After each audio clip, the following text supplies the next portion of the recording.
ஆண்டவராகிய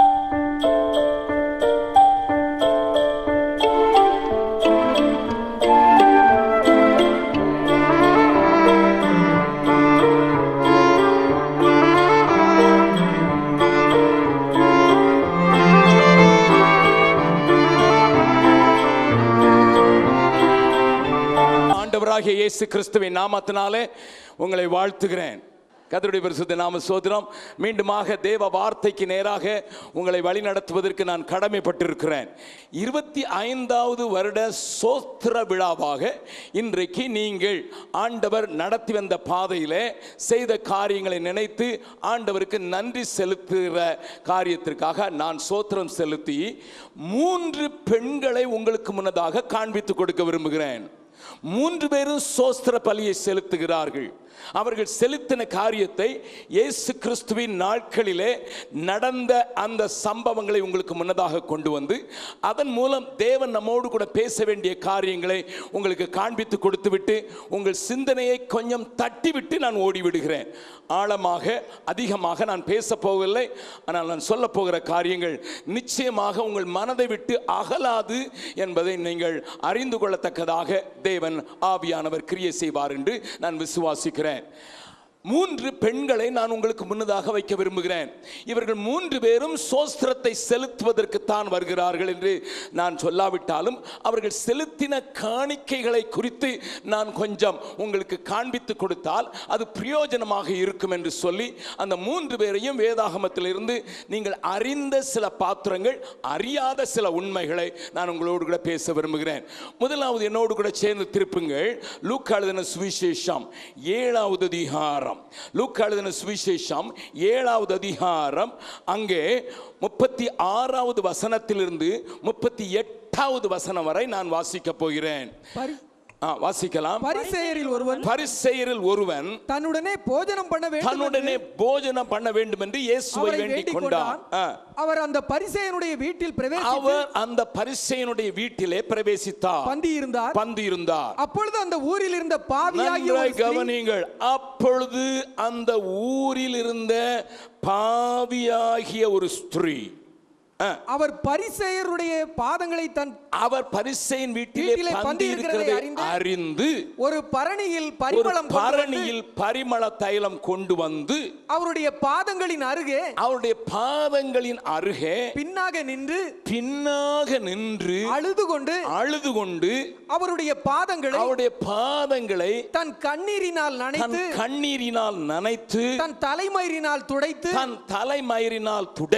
அவருடைய பாதங்களை முத்தம் செய்து பரிமள தைலத்தை பூசினாள். நன்றாய் கவனியுங்கள் அருமையானவர்களே. இந்த பெண்ணை குறித்து ஒரு சில காரியங்களை வேகமாக நான் உங்களுக்கு ஞாபகமூட்ட விரும்புகிறேன். அங்கே விருந்துக்கு இயேசு அழைக்கப்பட்டிருந்தார். அங்கே விருந்துக்கு இயேசுவோடு கூட சீஷர்கள் அழைக்கப்பட்டிருந்தார்கள். அந்த விருந்துக்கு சொந்தக்காரனாய பரிசேயன் தன்னுடைய நண்பர்களை அழைத்திருந்தான். ஆனால் அழைக்கப்படாத ஒரு பெண் அங்கே வருகிறாள். Everybody was invited. மற்றவர்களுக்கு அழைப்பு கொடுக்கப்பட்டது. ஐயா, என் வீட்டுக்கு இயேசு வருகிறார், என் வீட்டுக்கு இயேசுவுடைய சீஷர்கள் வருகிறார்கள், நீங்கள் வாருங்கள் என்று அவனுக்கு தெரிந்தவர்கள், அவனோடு கூட வேலை செய்கிறவர்கள், அவனோடு கூட பணி செய்கிறவர்கள் ஆக எல்லாரும் அழைக்கப்பட்டிருந்தார்கள். அவர்கள் விருந்திலே வந்து பந்தி இருக்கிறார்கள். ஆனால் அந்த மனிதனுடைய பெயரை பின்னதாக வேதம் சொல்கிறது சீமோன் என்கிறவனுடைய வீட்டிலே பெரிய பந்தி நடக்கிறது. ஆனால் சீமோன் அழைத்ததற்கான காரணத்தையும் வேதத்தில் நாம் பார்க்கிறோம். அவன் பெரிய மரியாதையை ஆண்டவருக்கு கொடுத்ததாகவோ பெரிய வரவேற்பு கொடுத்து அவரை வரவேற்றதாகவோ கவனியுங்கள், அவரை அழைத்ததாக என் வேதம் அடையாளம் காட்டவில்லை. கவனிங்கள், இயேசு வீட்டில் கூப்பிட்டது உண்மைதான்.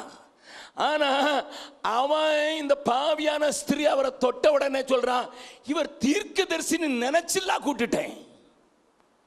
ஹலோ, தீர்க்கதரிசியா இருந்தா தெரியுமே, இவ பாவின்னு தெரியுமே, எதுக்கு இவர் இப்படி விட்டிருக்கிறாரு அப்படி என்று பேசினான் என்று சொல்லுகிறது வசனம். எல்லாவற்றையும் சொல்வதற்கு நேரமில்லை. அவனுக்கும் இயேசுவுக்கும் சம்பந்தம் கிடையாது. ஆனால் இயேசுவை கூப்பிட்டான். நல்லா கவனிங்க, இயேசுவுக்கும் அவனுக்கும் சம்பந்தம் கிடையாது. இயேசுவை அவன் பெரிதாக மதித்ததாகவும் இல்லை. ஏனென்றால் இயேசுவை சொல்கிறார், யூத முறைப்படி ஒரு வீட்டுக்கு ஒருவர் வருவார் என்றால் அவருடைய கால்களை கழுவி அவருடைய தலையில எண்ணெய் வார்த்து அவருக்கு முத்தம் கொடுத்து அழைப்பது வழக்கம். என்னோடு கூட பீகாருக்கு வருவீர்கள் என்றால் ஜார்க்கண்ட் பகுதிகளில் இன்றைக்கும் அந்த பழக்கம் உண்டு. நீங்கள் வீட்டுக்கு போகும் முன்னதாக ஒரு நாற்காலியிலே உங்களை உட்கார வைத்து உங்கள் கால்களை கழுவி அதில் கொஞ்சம் எண்ணெய் பூசி தலையில எண்ணெய் வார்த்து அதற்கு பிறகுதான் உங்கள் கையை பிடித்து இயேசு சகாயர் என்று சொல்லுவார்கள். இதை நீங்கள் அங்கே பார்க்கலாம். இது ஒரு திராவிட பாரம்பரியம் என்று நான் சொல்லுவேன். ஏனென்றால் இந்த பழக்கம் ஆரியர்களிடத்தில் இல்லை, திராவிட வழியிலே வந்த ஆதிவாசிகள் இன்றைக்கும் செய்கிறார்கள். கவனியுங்கள் நன்றாக. இது யூதர்களுடைய பாரம்பரியம். ஒருவர் வீட்டுக்கு வந்தால் களைத்து வந்திருப்பார், பாதங்கள் எல்லாம் தூசி படிந்திருக்கும். அவருக்கு கொஞ்சம் தண்ணீர் வார்த்து அதை கழுவினால் களைப்பு போய்விடும். உஷ்ணத்தில் வந்திருப்பார், அவருடைய உஷ்ணத்தை தணிப்பதற்கு தலையிலே கொஞ்சம் எண்ணெய் வைக்க வேண்டும். அதற்கு பின்பு அவர் என்னோடு கூட இணைந்து விட்டார் என்பதை காண்பிப்பதற்கு முத்தமிட வேண்டும். இது யூதர்களுடைய பாரம்பரியம். இதைத்தான் ஆபிரகாமும் செய்தான். ஆனால் இந்த மனுஷன் கூப்பிட்ட போது ஆண்டவருடைய பாதங்களை கழுவவில்லை. இந்த மனிதன் கூப்பிட்ட போது அவருக்கு தலையில எண்ணெய் வார்க்கவும் இல்லை. இந்த மனிதன் கூப்பிட்ட போது அவருக்கு முத்தம் கொடுக்கவும் இல்லை. கவனிங்க. அப்ப இயேசுவை கூட்டிட்டான். எனக்கு தெரியுது இவன் நிச்சயமா அரசியல்வாதியா தான் இருந்திருக்கணும். சாரி மிஸ்டர் பன்னீர்செல்வம், ஏனென்றா இயேசு வீட்டுக்கு கூப்பிடுற அளவுக்கு பெரிய ஆளு காண்பிக்கிறதுக்கு இயேசுவையா கூப்பிட்டையா, எங்க வீட்டுக்கு இயேசுவையா கூப்பிட்டேன். இயேசுவை மட்டுமா கூப்பிட்டேன், சாப்பாட்டு ராமனுக்கு 12 பேரையும் கூப்பிட்டேன். என்னண்டா 12 பேரை குறித்து வேதம் சொல்கிறது. வனாந்திரத்தில் பெரிய கூட்டம், 12,000 பேர் இருக்கிறாங்க. ஆண்டவர் சொல்றார், இவங்களுக்கெல்லாம் நீங்க போஜனம் கொடுக்கிட்டு. அப்ப சொன்னாங்க எங்கிட்ட ஒண்ணுமே இல்லைன்னுட்டு. ஆனா ஆண்டவர் அற்புதம் செய்தார். 5 அப்பத்தை கொண்டு பெரிய அற்புதம் செய்தாரு. 12,000 பேர் போயிச்சாங்க. மீதம் எடுத்து எத்தனை கூட? 12 கூட எங்க இருந்துயா வந்துச்சு? இவன் பிளேட்ல சாப்பிட்டு பழக்கமே கிடையாது. இவன் கூடையை தூக்கிட்டு தெரிகிறாள். இவனுக்கே சோறு போட முடியும். அதை காட்டுறது தான். டேய், நான் சாதாரண ஆள் இல்லையா, இயேசுவையே கூப்பிட முடியும். அது மாத்திரமல்ல, அவருடைய சீசர்களுக்கே சோறு போட முடியும். கேரளாவில் திருச்சூர்னு ஒரு ஊர் இருக்குது. அங்க ஒரு மனுஷன் இருக்கிறான். அவனை கூப்பிட்டு தான் துபாயில் கூட ஹோட்டல் திறப்பாங்க கேரளா ஆட்கள். ஏன்னு கேட்டீங்கன்னா, அவன் ஒரு நேரத்துக்கு சாப்பிட்ற இட்லி 750. இது நான் சொல்லல, நடந்ததை நீங்க திருச்சூர்ல போய் அவனை பாருங்க. அதான் சொல்றேன். நான் நினைச்சேன் இவனுக்கு இவனை பெத்த அம்மா மாவாட்டிய செத்தா. ஒரு நேரத்துக்கு 750 இட்லி சாப்பிட்டானா அவ என்ன செய்வா? கல்யாணம் கிட்ட இருக்க மாட்டான். ஏன்னா பெஞ்சாதி மாவரைக்கிறதுக்கு வரமாட்டான். நான் போய் திருச்சூர்ல போய் அவனை தேடினேன்.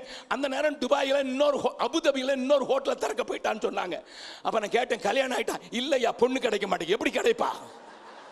எப்படி மாவாட்டிய செத்தால ஒரு நேரத்துக்கு 750 இட்லி சாப்பிட்டானே. என்னது இந்த மாதிரி ஆட்களையும் நான் சாப்பாடு போட முடியும்? அவனை எதுக்கு கூப்பிட்டு யா ஹோட்டல் திறக்கிறாங்கன்னு கேட்டேன். துபாயில அபுதாபியில இவனை கூப்பிட்டு எதுக்கு யா ஹோட்டல் திறக்கிறாங்கன்னு சொன்னா, இவனுக்கே நாங்க சாப்பாடு போடுவோம், உலகத்துக்கு போடுவோன்னு காட்டுறதுக்கு. இந்த சீமோன் இயேசுவை கூப்பிட்டதுக்கும் சீசர்களை கூப்பிட்டதுக்கும் உறவினர்களை கூப்பிட்டதுக்கும் நண்பர்களை கூப்பிட்டது இதுதான் காரணம். தனக்கு ஒரு பேர் வரணும். நல்ல கவனிங்க. பக்கத்தில் இருக்கும் கையை பிடிச்சிக்காளுங்க, கேளுங்க. இயேசுக்கு உங்களுக்கு என்ன உறவு? வீட்டில் இயேசு படம் மாட்டியிருக்கோம், அதான் உறவா? வீட்டில் இயேசு படம் மாட்டியிருக்கோங்க, அதான் உறவா? இல்லை நாங்களும் கொஞ்சம் இயேசுக்கு சம்பந்தம் இருக்குன்னு காட்டுறீங்களா, இல்லைன்னா தெரியுன்னு காட்டுறீங்களா? நல்ல கவனிங்க. ஆனால் அழைக்கப்படாத ஒரு பெண் இயேசு யார் என்று அறிந்திருந்தாள். அழைக்கப்படவில்லை அவளை. அவ கேள்விப்பட்டுட்டு வந்துட்டா. அவளுக்கு தெரியும் இயேசு யாரு. இயேசு ஆகாரம் கொடுக்கிறவர் மாத்திரமல்ல, இயேசு அழைச்ச எனக்கு மதிப்பு வருங்கல்ல. இயேசு என் பாவத்தை மன்னிக்க வெளிப்பட்ட தேவகுமார். அவளுக்கு தெரியும். அதனால தான் பாவங்களை மன்னிக்கிறதுக்கு எனக்கு ஒரு ஆள் வேணும், பாவங்களை எனக்கு மன்னிக்கிறேன்னு சொல்ற ஒரு ஆள் வேணும். என்ன அவளை குறித்து என்ன சொல்லியிருக்கு? பாவியாய ஸ்திரீ. இன்ட்ரோடக்ஷனே சரியில்லை. என்னையா அட்ரஸ்? பாவியாய ஸ்திரீ. ஊர்ல ஒருத்தர பாவியாகிய ஸ்திரீ எல்லாரும் தெரிஞ்சாங்கன்னா நிச்சயமா விபச்சாரி தான். ஏன்னா அவ்வளவுதான் தெரியும் எல்லாருக்கும். இவா இன்னைக்கு ஒருத்தனோட போறா, நாளைக்கு ஒருத்தனோட போறா, இன்னொருத்த நாள் ஒரு நாள் ஒருத்தனோட போறா.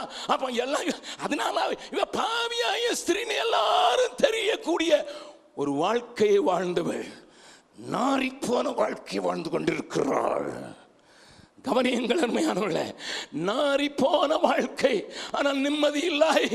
பணத்தை பார்த்து விட்டாள், ஆனால் நிம்மதி இல்லை. எத்தனை பேருக்கு முத்தம் கொடுத்தாலோ தெரியாது. தூத்துக்குடியில் நான் ஒரு குடும்பத்தை அறிவேன். அவருக்கு நல்ல திருமணம் நடந்தது, பெரிய பணக்கார குடும்பம். 2 குடும்பத்தையும் எனக்கு தெரியும். அந்த 2 குழந்தை பிறந்த பிறகு அந்த மகள் அந்த புருஷனை விட்டுட்டு தன்னுடைய தாய் வீட்டுக்கு வந்தபோது, அவங்க வீட்டுக்கு நான் போயிருந்த போது, அம்மா இப்படி செஞ்சிட்டியே அப்படின்னு கேட்டபோது அவ சொன்னா, அங்கிள் ஆள ஆரம்பிச்சிட்டான். எங்க வீட்டுக்காரர் ஒவ்வொரு நாளும் ஒவ்வொருத்தைய கூட்டாரு, சினிமா நடிகை கூப்பிடுறாரு. ஒரு சினிமா நடிகை ஒரு முத்தத்துக்கு 1.5 லட்சம் ரூபா வாங்குறா. அன்னைக்கு தான் தெரியும் சினிமா நடிகைகளுக்கு முத்தம் கொடுக்கணும்னா 1.5 லட்சம் கொடுக்கணும்னு. அன்னைக்கு தான் எனக்கு தெரியும். நல்லா கவனிங்க. இவ கையில இருந்த காணிக்க பரிமாண தைலம் எங்க இருந்து வந்துச்சு? ஏன் பை ஹர் ஸ்ட்ரென்த். தன்னுடைய பலத்தை ஊற்றி அழக காட்டி பல்ல காட்டி சம்பாதிச்ச பணம். நல்லா கவனிங்க. எப்படி அந்த பணம் வந்துச்சு? நான் ஒரு முத்தம் கொடுத்தாலே அவ்வளவு காசு வரும். அது மாத்திரம் இல்ல, எதுக்கு தெரியுமா? நம்ம ஊர்ல பியூட்டி பார்லர் நிறைய வந்துட்டு. எங்க பீகாருக்கு வாங்க, உடுத்த துணி இருக்காது, ஆனா அந்த ஊர்ல டீ கடையை தேடினீங்கன்னா இருக்காது. என் கூட வாங்க, வட பீகாருக்கு வாங்க, மைத்திலி பேசுற மொழியில நீங்க போய் 10 ஊர் போனாலும் ஒரு டீ கடை இருக்காது, ஆனா 7 பியூட்டி பார்லர் இருக்கும். எனக்கு அது விளங்குறதே இல்லை. டீ கடை இல்லை, சோத்துக்கு இல்லை, ஆனா பியூட்டி பார்லர் என்னன்னா அதுல போன உடனே நம்ம முடி இப்படி இருக்கிறத இப்படி சுருட்டி இங்க தொங்க போட்டு அப்படி பார்த்தாலே வா வான்னு கூப்பிடுற மாதிரி. அப்போ ஒரு பெண்ணுக்கு முடிதான் ரொம்ப முக்கியம் இல்லை? அதுவும் விபச்சாரிகளுக்கு முடி ரொம்ப முக்கியம். நாங்க ஒரு பிள்ளையை எடுத்து வளர்த்தோம். அந்த பிள்ளை 2வது நாள் குப்பை தொட்டியில் தூக்கி போட்டிருந்தாங்க. ரொம்ப அழகான பிள்ளை. இங்க கொஞ்சம் பேருக்கு தெரியலாம் அவளை பற்றி. குப்பை தொட்டியில் போட்ட பிள்ளையை நாங்கள் வளர்த்தோம். ஏன்னா எனக்கு இப்போ இருக்கிறதுலையும் 3 பிள்ளைங்க, நான் எடுத்து வளர்க்குற பிள்ளைங்க 3 பிள்ளைங்க, என்னுடைய சொந்த பிள்ளைங்க. 4 பேர் வச்சுருந்தோம், ஒருத்தர் ஆண்டோட்ட போயிட்டாங்க. இந்த பிள்ளைய எனக்கு பார்க்கணுன்னு ஆசையாக இருந்தது. 9வது மாதத்தில் 9வது மாதத்தில் அப்போ அவங்க பெரியம்மாவோட சவுத் இந்தியா வந்திருந்தா. எனக்கு கூட்டம் இருந்தது. நான் 1.5 மாதமாக வீட்டை விட்டு வெளியே பிரசங்கம் பண்ணிக்கிட்டு இருந்ததுனால நான் அவங்களுக்கு சொன்னேன், அண்ணி எனக்கு பிள்ளையை கொண்டு காட்டிருங்க. நான் நாகர்கோவில் பக்கத்தில் மார்த்தாண்டன்னு ஒரு ஊரில் பேசும்போது அவங்க பஸ்ஸு பின்னால் வந்ததுனால அங்கே பின்னால் தான் அவங்க கொண்டு வந்தாங்க. நான் பிரசங்க பீடத்தில் ஏறிட்டேன். 9 மாத பொம்பளை பிள்ளை. அப்போ அவளுக்கு அழகாக முடி இருக்கும், ரொம்ப அழகாக முடி இருக்கும். ஆனால் இங்கே வந்த உடனே ரொம்ப சூடாக இருக்குன்னு மே மாதத்தில் அவளுக்கு நல்லா மொட்டை அடிச்சுட்டாங்க. 9 மாதம் தான் இருந்தது. அவள் அங்கே இருந்துட்டு முடி எடுத்துட்டானுங்க. பொம்பளை பிள்ளைங்களுக்கு முடி மேலே எவ்வளோ ஆசைன்னு அன்னைக்கு தான் பார்த்தேன். 9 மாதம் தான் இருந்தது. தலையை காட்டுறா, அப்பான்னு சொல்ல தெரியாது. பாரு எடுத்துட்டாங்க பாவிங்க.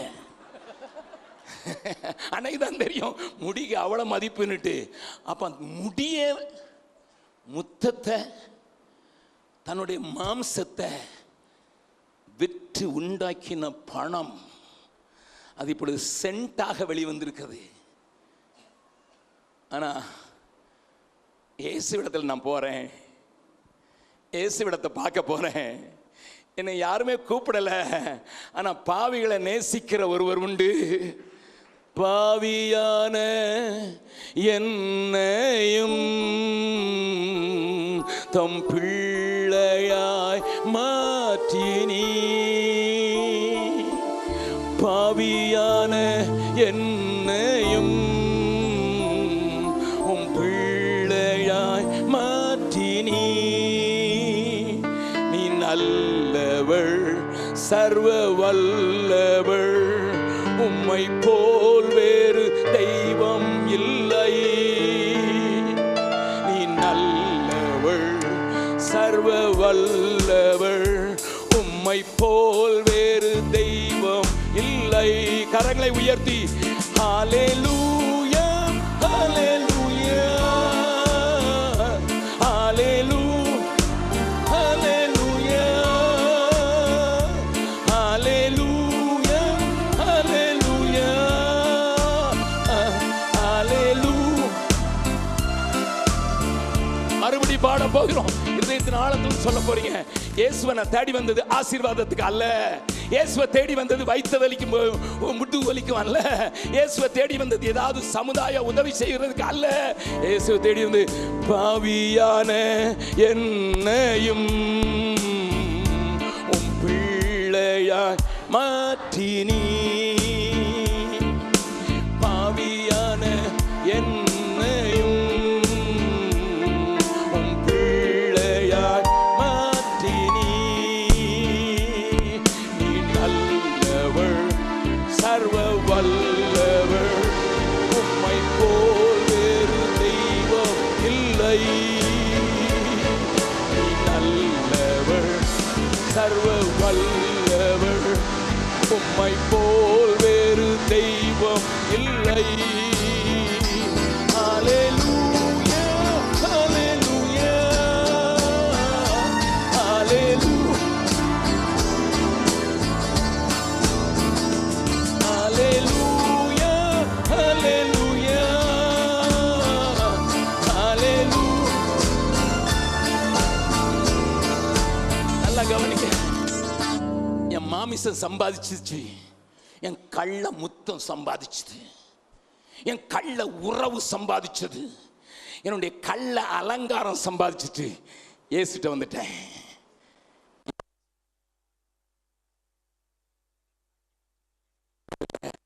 எல்லாத்தையும் அவர்கிட்ட முன்னால வைக்க கொடுத்துக்கிற தைரியம் இல்லை, பின்னாக நின்று காலடியில் வைக்கிறாள்.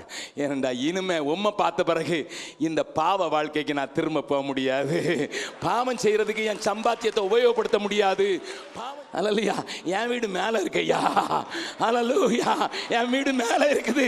கைவேலை அல்லாத பொன் வீடு. என் ஆண்டவர் சொன்னார், கைவேலை அல்லாத பொன் வீட்டை எனக்கு தருவேன்னு சொல்லியிருக்கிறார். நீங்க கேட்பீங்க, உங்க வீடு எங்க இருக்குது? மேலே. எப்படி இருக்குது? கல்லே பொன்னால தான். நான் இங்கே காங்கிரீட் தான் கொடுக்குறேன், அவர் பொன்னால கேட்டார். ஏன்னா கை வேலை அல்லாத வீடை நான் படுறேன். இப்போ நீங்கள் சொல்லுங்க, இவர் பரதேசியா? சொல்லுங்க. நிறைய பேர் ஐஸ்வர்யமாக்கி வீட்டில் குடிய வச்சுட்டு நான் என் வீட்டுக்கு போயிடுவேன். அல்லேலூயா. நல்லா கவனிங்க அருமையானவர்களே. இயேசுவிட்ட வந்து பக்கத்தில் உங்க நீங்கள் இழந்தது என்ன சொல்லுங்க பாருங்க. பெற்றது என்னன்னா பெரிய லிஸ்ட் போடுவீங்க. நீங்க இயேசு, என் ஆண்டவர் சொன்னார், தன் ஜீவனை இழக்காதவன் என் கூட பாத்திரம் நான் இருக்க முடியாது. அவன் தான் ரட்சிக்கப்படுவான். ஜீவனையும் இழந்தாதான் போவான். எத்தனை பேர் ஜீவனை இழக்கிறதுக்கு ஆயத்தம்? அல்லேலூயா. இயேசுவுக்காக, என் இயேசுவுக்காக என் ஜீவனை இழக்க.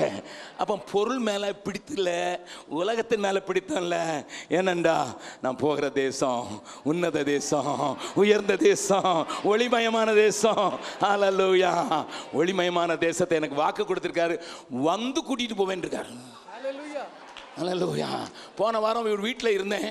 கணவனுக்கு மனைவிக்கு சண்டை. இப்போ தான் கல்யாணம் ஆயிருந்தது, 1 வருஷம் கல்யாணம் ஆயிருந்து. இப்போ தான் நான் என்ன உங்கள் மருமகளை காணுன்ட்டு மருமக கோபிச்சுட்டு கிறிஸ்மஸ்க்கு போனால் வரமாட்டேங்கிறான்னாங்க. உடனே நானும் என் மனைவியும் கொஞ்சம் ஜெபம் பண்ணோம்.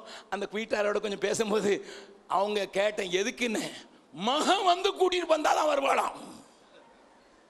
அல்லேலூயா. ஆனால் நான் கோவிச்சிட்டு இல்லை, எதிர்பார்த்து இருக்கிறேன். அவர் வந்து கூட்டிகிட்டு போகிறாரு. அவர் வந்து என்னை கூட்டிகிட்டு போய் நான் கட்டாத, கைகளால் கட்டாத உன்னத வீட்டில் என்ன வைக்க போகிறாரு. ஆண்டவர் சொன்னார், நான் வந்து நான் எங்கே இருக்கிறேனோ அங்கே நீங்களும் இருக்கும்படி உங்களுக்கு அருள் செய்வேன். பக்கத்தில் இருக்கவங்களை கையை பிடிச்சி கேளுங்க, உங்களுக்கு மேலே ஒரு வீடு இருக்குதுங்களா? இல்லை கீழே தான் பங்களாவாசியா? கீழே பங்களாவாசிக்கு மேலே ஒழுகிற வீடு தான், ஒழுகிற வீடு தான். ஆனால் கீழே ஆண்டவருக்காக வாழ்கிறவனுக்கு மேலே உன்னத வீடு. இது இவளுக்கு தெரிஞ்சிச்சு. என்னம்மா அட்ரஸ்? உன் அட்ரஸ் என்னம்மா? பாவியாய ஸ்திரீ. லேபிள் போட்டு மாத்திட்டானுங்க. ஆனா போகும்போது யார் தெரியுமா? வாசிக்கலாம் 7வது அதிகாரத்தின் கடைசி வசனத்தை வாசிக்கலாம். என் வார்த்தையை கேட்டும் அவைகளின்படி செய்ய 50வது வசனம் 7வது லூக்கா 7:50. அவர் ஸ்திரீயை நோக்கி, அவர் ஸ்திரியை நோக்கி, உன் விசுவாசம் உன்னை ரட்சித்தது. உன் விசுவாசம், நீ விசுவாசத்தை நான் தான் ரட்சகர்னுட்டு, நீ விசுவாசத்தை நான் தான் உன் பாவத்தை போக்க முடியும், நீ விசுவாசத்தை உன் எல்லா அக்கிரமத்தையும் எல்லா அசிங்கத்தில் சம்பாதிச்சதையும் என் பாதத்தில் வச்சிடுறேன், இனி எனக்கு வேண்டான்னு சொன்னல, அந்த விசுவாசம் உன்னை ரட்சித்தது, சமாதானத்தோட போ என்றார். இந்த ஆலயத்தை விட்டு வெளியே சமாதானமா போனா வைக்க வேண்டியதை வச்சுட்டு போயிரு. பக்கத்தில் உங்க கையை பிடிச்சு சொல்லுங்க, இந்த ஆலயத்தை விட்டு சமாதானமா போகணும்னா வைக்க வேண்டியதை வச்சுட்டு போயிரு. என்னதுன்னு எனக்கு தெரியாது, ஆனா உனக்கு தெரியும், உனக்கு தெரியும் என்னத்தை வைக்கணும்னு தெரியும். அல்லேலூயா. 2வது ஆளை காட்டி கொடுத்துறேன், வேகமா வாசிக்கலாம். மார்க் எழுதின சுவிசேஷம் 14வது அதிகாரம், மார்க் எழுதின சுவிசேஷம் 14வது அதிகாரம் 3வது வசனத்தை வாசிக்கலாம். கல்லறையின் வாசலில் இருந்த கல்லை, தப்பா வாசிக்கிறீங்க. பெத்தானியாவில், அவர் பெத்தானியாவில் குஷ்டரோகியா இருந்த சீமோன் வீட்டிலே, அங்கேயும் சீமோன் தான். இந்த சீமான், இவன் சீமான் எழுதிட்டு தான் சீமோன் எழுதிட்டாங்களோ. சீமோன் வீட்டில போஜன பந்தி இருக்கையில் ஒரு ஸ்திரீ விலையேறப்பட்ட நளதம் என்னும் உத்தம தைல பரணியை கொண்டு வந்து உடைத்து அந்த தைலத்தை அவர் சிரசின் மேல் ஊற்றினாள். இவளுக்கு என்ன வந்ததுங்க? அவ பாதத்துல ஊத்துறா, இவர் சிரசுல ஊத்துறாரு. Yeah what happen to this? எதுக்குயா? அந்த பொண்ணு பாதத்துல ஊத்துனா, இந்த பொண்ணு சிரசில் ஊத்துகிறார். இந்த அதிகாரத்தை வீட்டில் போய் படிச்சு பாருங்க. யோவான் எழுதின சுவிசேஷம் 12வது அதிகாரத்தை படிச்சு பாருங்க. ரெண்டையும் சேர்த்து வச்சு பாருங்க. அங்க சீசர்களே சொல்றாங்க 300 பணத்துக்கு விற்கலாம். அன்னைக்கு ஒரு நாள் கூலி 1 காசு, 1 பணம். ஏசு கிறிஸ்து காலத்துல ஒரு நாள் 12 மணி நேரம் வேலை செஞ்சா 1 பணம். அப்ப 300 பணம்னா 300 நாள் சம்பளம். ஒருத்தருக்கு 300 நாள் சம்பளம் கிடைத்தா அவ்வளோத்தையும் சேர்த்து வைக்க மாட்டாங்க. 10ல் 1 தான் சேர்த்து வச்சிருந்தா கூட 10 வருஷம் சேமிப்பு. The first offering was the earning, second offering was a saving.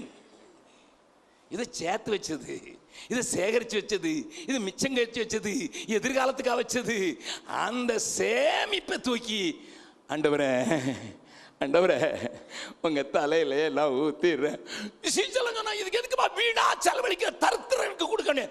ஆண்டவர் சொன்னார், நல்ல காரியம் செஞ்சிருக்கிறா. என்ன சொன்னார் தெரியுமா? அந்த வசனத்தை வாசிக்கலாம். 14வது அதிகாரம் 8வது வசனம். இவள் தன்னால் இயன்றதை செய்தால் போதும். சேவிங்ஸ் ஆண்டவருக்கு கொடுக்கிறவங்க தன்னால இயன்றதை கொடுக்குறாங்க. ஹலோ, சேர்த்து வச்சு கொடுக்கிறது பெருசா தியாகம் பண்ணி கொடுக்கல, சேகரித்து வைத்து தன்னுடைய வசதிக்காக, தன்னுடைய லாபத்துக்காக வைத்திருக்கிறது. எதுக்கு தெரியுமா? எதிர்காலத்துக்கு உதவுமே. ஆனா இந்த பெண் இது ஏலம், என்ன ஏலம்? நான் சேகரித்து வைத்தது என் ஆண்டவருக்கு சொந்தமாகணும். எதனால தான் தலையில ஊற்றி, ஆண்டவரே நானும் நீரும் ஒன்று தான், உம்மோடு கூட பாடுபடுகிறதுக்கு நான் ரெடி. என்னுடைய சேமிப்பு நான் எதிர்காலத்துக்குன்னு வச்சிருந்ததை உமக்கே காணிக்கையாக்குகிறேன் என்று சொன்னாள். அவள் என்னுடைய மரணத்திற்கு வைத்திருந்தாள், ஆனால் முந்திக் கொண்டாள். காலத்தை அறிந்தவள். அவள் இயேசுவை அறிந்தாள், இவள் காலத்தை அறிந்தாள். This is the time. இந்த நேரத்தில் நான் செய்யணும், பிந்தி செய்யக்கூடாது, இன்னைக்கே செய்யணும், இப்போதே செய்யணுங்கிற அவசரம். பேசுவதற்கு எனக்கு நேரம் இல்லை, ஆனால் சொல்ல வேண்டிய சொல்றேன். என்னை கேட்கிற அருமையானவர்களே, பாவத்திலிருந்து விடுதலை பெறுவதற்கு பழைய வாழ்க்கையில எல்லாவற்றையும் விட்டு பாதத்திலே வைக்கிறாள்.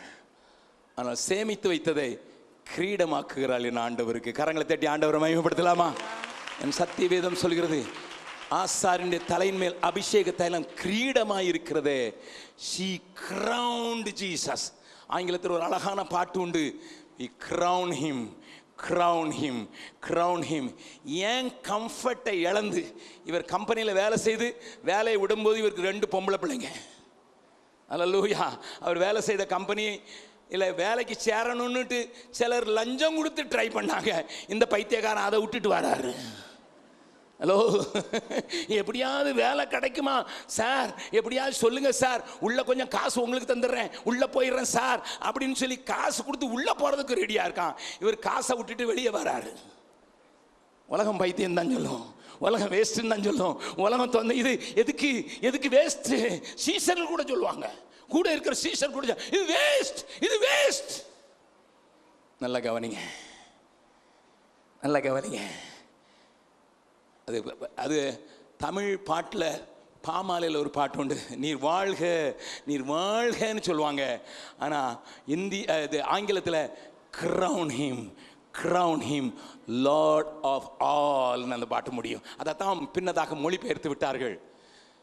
நான் இப்போ கேட்குறேன், பக்கத்தில் இருக்கவங்கிட்ட கையை பிடிச்சி சொல்லுங்க, சிங்காசனத்தில் இருக்கிறவரை ஒவ்வொரு ஆராதனையிலையும் போற்றி பாடுறீங்க.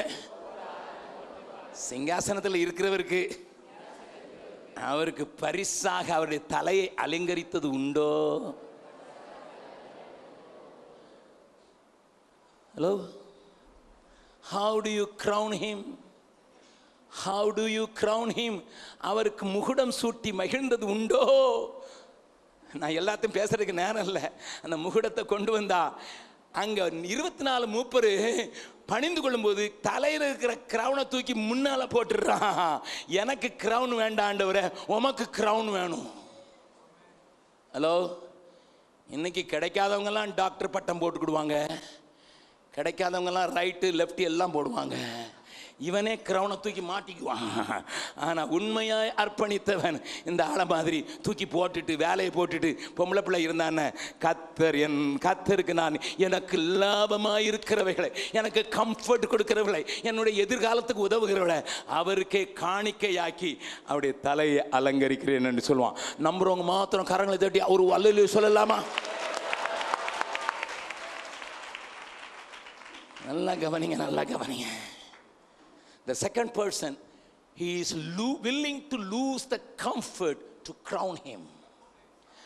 அவரை முகுடம் சூட்டுவதற்கு தன்னுடைய வசதிகளை, வாய்ப்பை, எதிர்காலத்தை அவருக்கு கொடுக்கிறதுக்கு ஆயத்தமாகறான். ஆண்டவர் சொல்றாரு, சுவிசேஷம் எங்கெங்கெல்லாம் பிரசங்கிக்கப்படுமோ அங்கெங்கெல்லாம் இவர் சொல்றாரு, சபா மேரி சபாஸ். எங்கெல்லாம் காஸ்பல் சொல்றாங்களோ அங்கே உன் பேரை நான் சேர்த்து விட்டுருவேன். ஏன்னா நீ சாதாரண காரியம் செய்யல, எனக்கு மகுடத்தையே சூட்டி விட்டாய். மகுடம் சூட்டுறது யாருக்கு சூட்டுவாங்க? யார் வெற்றி பெற்றாங்களோ அவங்களுக்கு.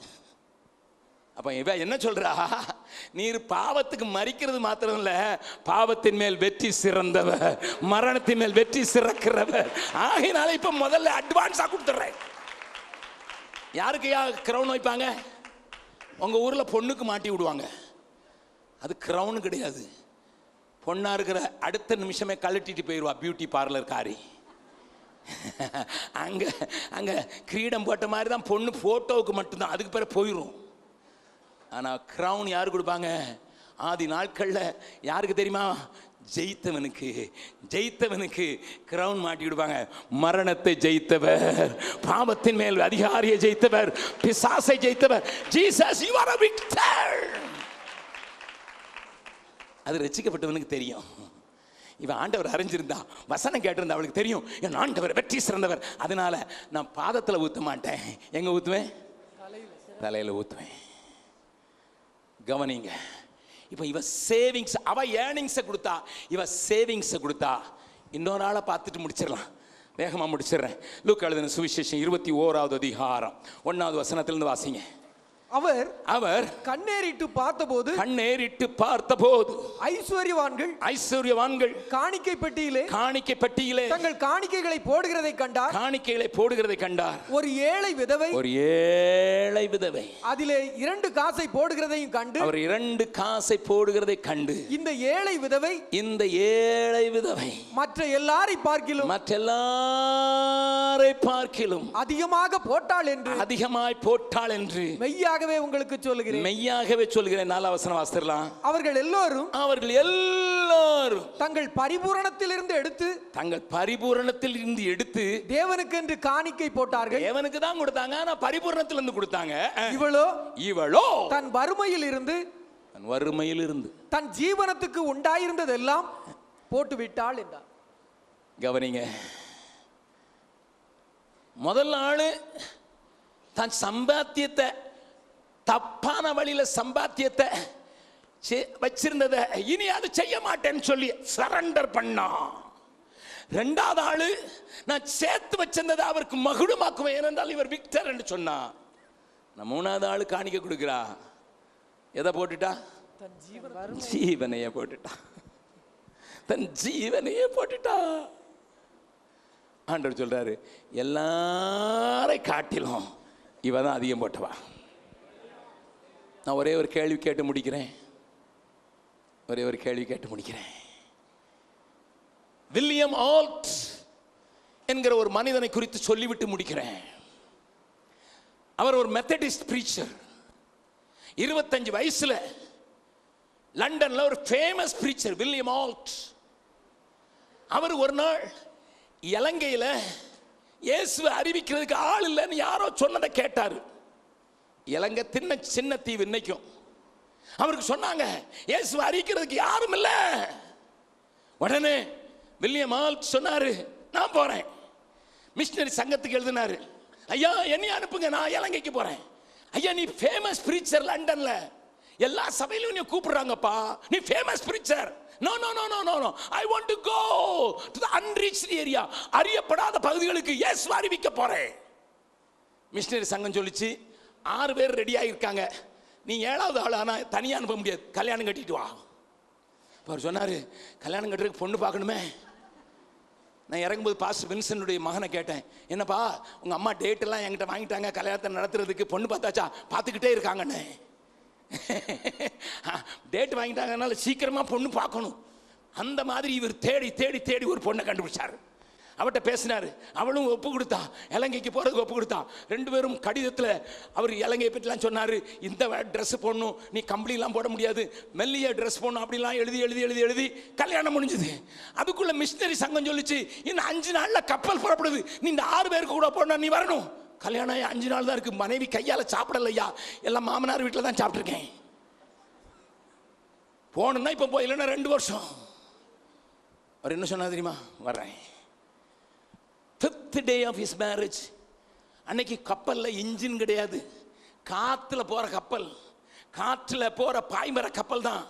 200 வருஷத்துக்கு முன்னால் நடந்தது சொல்றேன். கவனிங்க, காது கொடுத்து கவனிங்க. என்னுடைய இளம் வாலிபர்களே, என் தங்கச்சி, நீ நல்லா கவனிச்சு காது கொடுத்து கேளு. கல்யாணம் ஆகி 5வது நாள் மனைவியை கூட்டிக் கொண்டு பாய்மர கப்பல்ல இங்கிலாந்துல பிளிமத்னு ஒரு போர்ட் இருக்குது, அந்த ஊர்ல ஏறினாங்க. 6 மிஷனரியோட இவங்க ஏறினாங்க. 8வது ஆளா ஏறினாங்க. 3வது நாள் பயங்கர புயல், கப்பல் அடி இங்கேயும் அங்கேயும் அலக்கழிக்கப்படுது. சாராயம் குடிச்ச குதிரை மாதிரி ஓடுது. அந்த அம்மாவுக்கு சிக்காயிட்டாங்க. புதுமண பெண் சிக்காயிட்டா. அப்படி சிக்கானா அவளுக்கு மருந்தே கொடுக்க முடியல. கப்பல்ல டாக்டர் இருந்தாரு, ஒன்றும் செய்ய முடியல. 1 வாரம், 2 வாரம், 3 வாரம். நல்லா கவனிங்க, 6 மாதங்கள் படுக்கையில இருக்கிறா. கண்ணு திறக்க முடியாது, நடக்க முடியல. இவர் இரவும் பகல் இருந்து மனைவி செத்துறக்கூடாதுன்னு சொல்லி அவளுக்கு பார்த்து கொண்டே இருக்கிறாரு. 6வது மாதத்துல மனைவி சொன்னா, நான் பிழைக்க மாட்டேன், எனக்கு ஒரு பாட்டு பாடுங்க. அவங்க பாடின பாட்டு என்ன தெரியுமா? காரிருளில் என் நேச தீபமே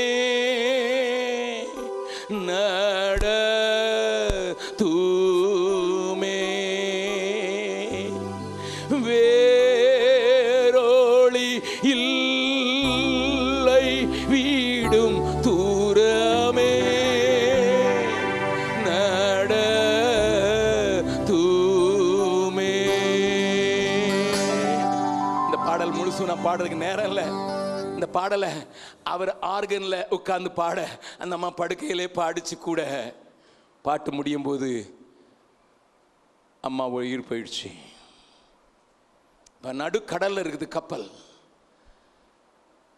கப்பல் அதிகாரிகள் சொல்றாங்க, வில்லியம் நம்ம இப்ப கரையை நோக்கி போக முடியாது, காத்து அந்த டைரக்ஷன்ல இல்ல. அப்படியே நீ உன் மனைவியை புதைக்கணும்னா நாங்க எப்படியாவது முயற்சி செய்து போனோம், ஆனா பிரயாணம் பிந்திரும். வில்லியம் ஆல்ட் மனைவியை ஒரு நாள் கூட அனுபவிக்கல, மனைவி கையால சாப்பிடல. அவருடைய பிணத்தை கடலில் கட்டி இறக்கி கடலிலேயே சமாதி ஆக்கிட்டாங்க. வில்லியம் ஆல்ட்டுடைய கப்பல் இலங்கையினுடைய தென் பகுதிக்கு போய் சேருது. எல்லாரும் துணையோடு இறங்குறாங்க. துணையோடு வந்த வில்லியம் ஆல் தனியா இறங்குறாரு. 2 மாசம் அவங்களுக்கு தமிழ் சொல்லி கொடுத்தாங்க. 2 மாசம். நமக்கு பாண்டிச்சேரிக்காரங்களுக்கே தமிழ் வர மாதிரி வலிச்சுக்கிட்டு போயிட்டான்னு தான் சொல்றான். இன்னும் என்னடா நான் திருநெல்வேலிக்காரன், வலிச்சுக்கிட்டு போயிட்டான் என்னப்பா, அது இழுத்துக்கிட்டு போயிட்டானா. அது எனக்கு புரியறதுக்கே ரொம்ப நாள் ஆச்சுது. நமக்கே தமிழருக்கு தமிழ் வர மாட்டேங்குது. ஆனா இங்கிலாந்து தேசத்தை கொண்டு ஒரு ராஜ மகன் 2 மாசத்தை தமிழ படிச்சு 2 மாசத்துல தமிழ்ல பிரசங்கம் பண்ண படிச்சிட்டாரு. கரங்களை தட்டி ஆண்டவர் மகிமைப்படுத்தலாமா? சுருக்கமா சொல்றேன், 2 மாசம் ட்ரைனிங் பிறகு அந்த 8 பேரை 2 பேரை அனுப்பணும்னு தீர்மானிச்சிருந்தாங்க. ஒருத்தரை மேலே மேற்கு திரைக்கு, ஒருத்தரை கிழக்கு, ஒருத்தர் வடக்க, ஒருத்தர் தெற்க. ஆனால் இப்போ போகிறதுக்கு மனைவி இல்லை. ஆனால் வில்லியம் ஆல்ட்டை தனியாக அனுப்புனாங்க பட்டிக்கொலோ என்று சொல்லப்படுகிற மட்டக்கிளப்புக்கு அனுப்பும்போது தனியாக போனார். ஒரே கொசு, ஒரே நாத்தம்.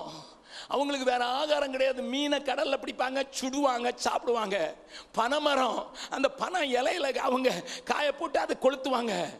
குடிசையில இருந்து ஊர் ஊரா நடந்து 8 மாசத்துல 8 ஊர்ல 8 பள்ளிக்கூடங்களை முதல்ல உண்டாக்குனாரு. ஏன்னா இவங்களுக்கு படிச்சு சொல்லி கொடுக்கணும். அப்பதான் இவன் வசனத்தை படிப்பான். 8 பள்ளிக்கூடங்களை உண்டாக்குனாரு. இறுதியாக மட்டக்களப்புங்கிற ஊர்ல இவங்களுக்கு ஆங்கிலம் படிக்கணும்னு சொல்லி ஒரு காலேஜை உண்டாக்குனாரு. உண்டாக்குன உடனே செத்தும் போயிட்டார். He served only 8 months. Listen sir, my dear young people, my dear brothers, 8 மாசத்துல 8 பள்ளிக்கூடங்கள், ஒரு கல்லூரியை உண்டாக்குன அந்த மனுஷனுடைய கல்லறையை போய் இன்னைக்கு பார்த்தீங்கன்னா ஒன்று நடக்கும். நான் போன ஜூலையில் மறுபடியும் இந்த பட்டிக்குலோவுக்கு போயிருந்தேன். அநேக நேரம் போயிருக்கேன். இந்த தடவை அந்த பட்டிக்குல பெரிய மெயின் ரோட்டில் இந்த பக்கம் ஒரு ஓங்கி இருக்கிற ஒரு பெரிய ஆலயம் மெத்தடிஸ்ட் சர்ச், இந்த பக்கம் ஒரு பெரிய மெத்தடிஸ்ட் காலேஜ். நடுவில் நின்று பார்த்தேன். அப்போ அவங்க சொன்னாங்க, பிரதர் இதை பார்த்து மலைச்சு நிற்காதீங்க, வாங்க நான் உங்களை காட்டுறோம். எங்கே கூட்டிகிட்டு போனாங்க தெரியுமா? அவர் கல்லறைய கிறிஸ்தவ சபை வித்துட்டு. டுடேஸ் சர்ச், இன்றைய சபையுடைய கல்லறையை வித்து பணத்தை காசை பையில போட்டுட்டு தின்னுட்டு போயிட்டான்.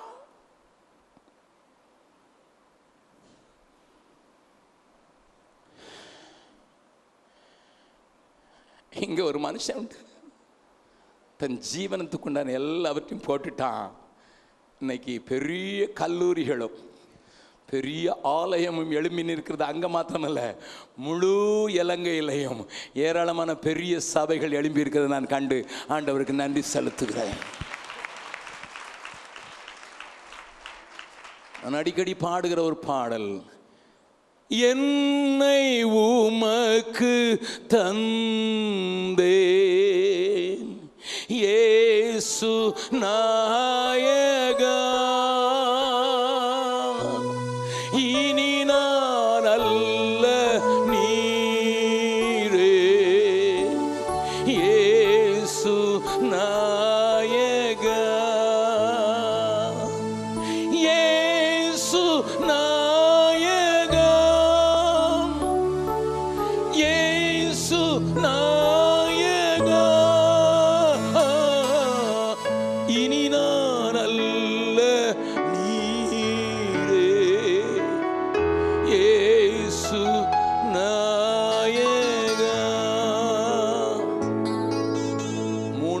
காட்டி கொடுத்தேன்.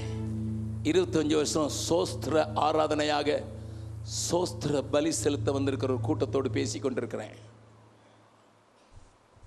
இதில் 3 விதமான கூட்டத்தார் இருக்கலாம். ஐயா, இன்னும் பழைய வாழ்க்கையை இன்னும் வச்சுக்கிட்டே தான் இருக்கேன். பழைய குணங்கள் என்ன பிடிச்சு என்னை ஆட்டி கொண்டிருக்குது. என் பழைய வாழ்க்கையை இயேசுவின் பாதத்தில் நான் விட்டுறேன்.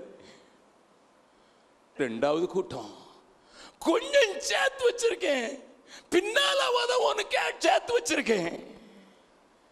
நான் ஆண்டவர் பேசிட்டாரு. அதனால அதை காட்டிலும் மேன்மையா அவருடைய சுவிசேஷம் எங்கெல்லாம் சொல்லப்படுதோ அங்கெல்லாம் என் பேரும் சொல்றேன்னு சொல்லியிருக்கிறாரு. என் வசதி, என் எதிர்காலத்துக்கு உரியவைகளை நான் அவருக்கு மகுடமாக்கி கிரீடமாக்குறதுக்கு விரும்புகிறேன். 3வது ஒரு கூட்டம், no no no no no no I go further. என் ஜீவனையும் விட்டு விடுகிறேன்.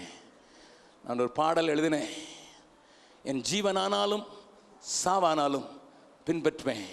அந்த பாட்டு எழுதுறதுக்கு காரணமாக இருந்த பிலமோன்கிற ஊழியக்காரன், அவருடைய மரணம், அவருடைய 2 பிள்ளையுடைய மரணம் ஒரே வாரத்தில் சம்பவிச்சத அந்த சகோதரி ஒரே வாரத்தில் கணவனையும் 2 மூத்த பிள்ளை 1, 4வது பிள்ளைய மிச்சம் இருந்து 2 பிள்ளைங்க. அதில் ஒரு பிள்ளை தான் உங்கள் பாண்டிச்சேரியில் இப்போ இன்ஜினியரிங் படிக்கிறதுக்கு வந்திருக்கிறான். அவன் பேர் நிர்பாய்.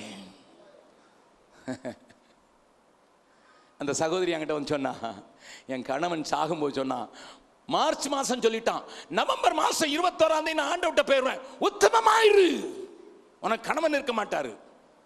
நான் ஆண்டவரை பெண் அந்த மனுஷன் கரெக்டாக 21ஆம் தேதி நவம்பர் மாதம் செத்து போயிட்டார். தீர்க்கதரிசினா அப்படிதான் தீர்க்கதரிசி. அந்த மாதிரி ஆட்கள் தான் பீகாரில் நாங்கள் உருவாக்கியிருக்கிறோம். அந்த மனுஷனுடைய மனைவி 2 பிள்ளைகளை கொண்டு வந்து என்னிட ஜனவரி மாதம் பார்த்துட்டு, நானும் என் பிள்ளைகளும் உயிர் இருக்கிறது வரைக்கும் ஆண்டவருக்காக உத்தமமாக ஓடுவோன்னு சொன்ன வார்த்தை தான் என்னை இந்த பாடல் எழுத வச்சது. ஜீவனானாலும் சாவானாலும் பின் செல்லுவேன், நன்மை ஒன்றும் இல்லாதிருந்தும் பின்னையும் நேசித்தீர், என் ஜீவனானாலும் சாவானாலும் பின் செல்வன் சொல்லி எழுத வச்சது. அவருடைய பையன் உங்கள் ஊரில் வந்து இப்போ இன்ஜினியரிங் படிச்சிருக்கிறதுக்கு கர்த்தர் வழி செய்திருக்கிறார்.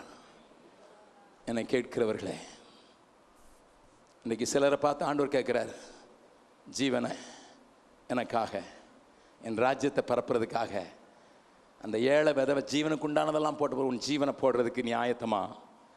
What kind of offering you are going to offer today? எந்த விதமான காணிக்கை செலுத்தி ஆண்டவரை துதிக்க போகிறீங்க? எல்லாரும் கண்ணை மூடுங்க, யாரும் எந்திரிக்கக்கூடாது, யாரும் இங்கங்கே பார்க்கக்கூடாது. 2 நிமிஷம் தான். ஆண்டவர் உன்னோடு கூட பேசி இருக்கிறான். நேசுவை ரட்சகராக பார்க்கல, ஏதோ உதவி செய்கிறவராக தான் பார்த்தேன். ஆனால் என்னை பாவியாக இருக்க, என்னை பிள்ளை ஆக்குறதுக்கு அவர் ரெடியாக இருக்கிறாரு. இன்னைக்கு புரிஞ்சுக்கிட்டேன், நான் அநியாயமாக சேர்த்தது, அநியாயமாக சம்பாதிச்சது, என் உடல், என் அழகு எல்லாம் மாய குப்பை, காலடியில் வைக்கிறேன் அப்படி என்கிற ஒரு கூட்டமும் இல்லை. பிரதர், நான் ஆண்டவரை அறிஞ்சிச்சேன், ஆனால் சேர்த்து வச்சிருக்கேன் வருங்காலத்துக்காக, எதிர்காலத்துக்காக. ஆனால் இப்போ தெரிஞ்சிச்சு, என் ஆண்டவருக்கு மகுடமாக நான் கொடுக்கறதுக்கு விரும்புகிறேன். இல்லை, 3வதாக என் ஜீவனையும் நான் கொடுக்க விரும்புகிறேன்னு சொல்கிறவங்க மாத்திரம் 3 கூட்டத்தில் ஏதாவது ஒரு கூட்டத்தில் இருந்தாலும் உங்கள் வலது கையை தூக்கி நான் உங்களுக்காக நான் ஜெபிக்க விரும்புகிறேன். வலது கையை தூக்கி, ஆண்டவரே எங்களுக்கு புரிஞ்சிட்டு 25வது வருஷம் சோஸ்திர ஆராதனையில் நாங்கள் செய்ய வேண்டிய காரியம் எங்களுக்கு புரிஞ்சிட்டு, ஆண்டவரே புரிஞ்சிட்டு புரிஞ்சிட்டு புரிஞ்சிட்டு ஆண்டவரே புரிஞ்சிட்டு, இனி மாயையை நாங்கள் வாழ மாட்டோம், மாயை பிடிச்சு கொண்டு வாழ மாட்டோம், இங்கேருந்து போகும்போது ஒரு பெரிய சமாதானத்தோடு கூட போகிறோம் என்று சொல்கிறார்கள். நல்ல கரத்தை தூக்கி காட்டுங்க, ஆண்டவர் பார்க்கட்டும். மனுஷனுக்காக அல்ல, பக்கத்தில் இருக்கவங்களுக்காக அல்ல, கையை தூக்கினவங்க மாத்திரம் எழும்பி நில்லுங்க. ஆண்டவர் உங்களுடைய 3 அழைப்பில் எந்த அழைப்பை நீங்கள் கேட்டீங்கன்னு தெரியல. எனக்கு டைம் முடியுது, நான் உங்களை ரொம்ப நேரம் உட்கார வச்சுட்டேன், இதுக்கு மேலே என்னால் பேசுகிறதுக்கு உங்களை உட்கார வச்சு வருத்துறதுக்கு இஷ்டம் இல்லை. தேவன் உங்களோடு கூட பேசி இருக்கிறார். தேவன் உங்களோடு கூட பேசி இருக்கிறார். இது ஒரு சாதாரண அழைப்பு அல்ல, இது ஒரு பெரிய அழைப்பு, இது பரம அழைப்பு. அந்த பரம அழைப்புக்கு பாத்திரவான்களாக தேவன் நம்மை பார்க்க வைத்திருக்கிறார். ஹல்லேலூயா ரமேஷங்கர் ரபதனா ஹல்லேலூயா. ஒரு நாளிலே பாஸ்டர் வின்சென்ட் அந்த தீர்மானத்தை எடுத்தார்கள். ஒத்து போறதற்கு விக்டோரியாவை ஆண்டவர் கொண்டு வந்தார். பிள்ளைகளை கொடுத்த போதிலும், பிள்ளைகள் கூட இருந்த போதிலும், என் ஆண்டவருக்காக என்னுடைய காரியத்தை விட்டு விடுகிறேன் என்று வேலையை ராஜினாமா செய்துவிட்டு ஊழியத்தை ஆரம்பித்ததை தேவன் கைவிடவில்லைங்கிறதா இந்த கட்டடம் சொல்லுது. ஆண்டவர் எனக்கு ஒருவன் ஊழியம் செய்தால் அவனை பிதாவானவர் நேசிக்கிறார் என்று சொல்கிறது. ஆகையினால 40 வயசுக்கு கீழே இருக்கிற யாராயிலும் என் ஜீவனை ஆண்டவருக்கு கொடுக்கறதுக்கு ரெடி, என் ஆண்டவருடைய காரியத்துக்காக என் ஜீவனை கொடுக்கறதுக்கு ரெடிங்கிறவங்க மாத்திரம் முன்னால் வந்துருங்க. எங்க முன்னால் வந்துங்க சிஸ்டர்ஸ், கொஞ்சம் பின்னால் போயிருங்க. இங்கே முன்னால் இருக்கவங்க என் 40 வயசுக்கு உட்பட்டவங்க, ஆண்டவருக்காக என் ஜீவனை கொடுக்கறதுக்கு நான் ஆயத்தம். 40 வயசுக்கு உட்பட்டவங்க, 40 வயசுக்கு மேலே இல்லை, 40 வயசுக்கு உட்பட்டவங்களை நான் கூப்பிடுறேன். ஆண்டவர் உன்னோடு கூட பேசியிருந்தார்னா நீ இந்த நேரத்தில் வா. தேவன் உன்னை தொடுவதற்கு ஆயத்தமா இருக்கிறார். சாதாரண காரியம் அல்ல இது, அழைப்பு சாதாரண அழைப்பு அல்ல. லாபமானவைகளை நஷ்டம் என்று நினைக்கிறது. அல்லேலூயா. தேவன் உன்னை தொட்டிருக்கிறார். நீ சாதாரண காரியத்திற்காக உண்டாக்கப்பட்டவன் அல்ல, சாதாரண காரியத்துக்காக சிருஷ்டிக்கப்பட்டவன் அல்ல, நீ சாதாரண காரியத்துக்காக தேவனால் கைப்பிடிக்கப்பட்டவன் அல்ல. உன்னை தேவன் கைப்பிடித்ததுக்கு ஒரு பெரிய நோக்கம் உண்டு. ஒரு வில்லியம் ஆல்ட் இங்கிலாந்தை சேர்ந்தவனுக்கு, இங்கிலாந்தை சேர்ந்தவருக்கு இலங்கையை குறித்து பாரம், உன் தேசத்தை குறித்து தேவனோடு கூட பேசுகிறார். தேவனோடு கூட பேசுகிறார். ஆண்டவரே, திருமண வாழ்க்கையை அனுபவிக்கலையா, ஆனாலும் போய் தனியா நின்று தேவராஜ்யத்தை ஸ்தாபித்த அந்த தேவ மனிதர்களை போல இந்தியாவில் எழும்புகிறார்கள். இந்தியாவில் எழும்புகிறார்கள். ஆண்டவரே, கண்ணோக்கி பாரும். இந்தியாவில் எழும்புகிறார்கள். ஆண்டவரே, இந்தியா எழுப்புகிறது. ஐயா, இந்தியா எழுப்புகிறது. இந்தியா எழுப்புகிறது. ஆண்டவரே, கண்ணோக்கி பாரும். இந்த பிள்ளைகளை கண்ணோக்கி பாரும். இந்த வாலிபர்களை கண்ணோக்கி பாரும். இவர்களுக்கு ஆண்டவர்களை எரிந்து பிரகாசிப்பதற்கு தங்களை ஒப்பு கொடுத்திருக்கிறார்கள். தொலைந்து போன மனிதரை, காணாமல் போன மனிதரை. ஓ ஜீசஸ். அந்த நேரத்தில் பாஸ்டர் வின்சென்ட்டும் அவருடைய குடும்பத்தாரும் முன்னுக்கு வந்து முழங்கால் போடுகிறார்கள். உங்களுக்கு ஒரு முன்னோடியான ஒரு மனுஷன் இங்கே காண்பித்து கொடுக்கிறேன். என்னை பாருங்கள், நான் என் வேலையை விட்டு என் 4 தங்கைமாரை நான் விட்டு தான் சென்றேன். இன்றைக்கு பீகாரில் நான் குறைக்கப்படவில்லை. எனக்கு ஒன்றுமில்லை, எனக்கு பரதேசி தான். ஆனால் ஏராளமான பேரை வாழ வைக்கிறதுக்கு அங்கே இருந்த பையனை உங்கள் ஊரில் இன்ஜினியரிங் படிக்கிற அளவுக்கு கத்தரினை வைத்திருக்கிறார். அல்லேலூயா. எல்லாரும் 2 கரங்களை, நிற்கிறவர்கள் எல்லாரும் 2 கரங்களை உயர்த்தி முன்னுக்கு வந்து அந்த பிள்ளைகள் மேல தேவ கிருபை இறங்கும்படி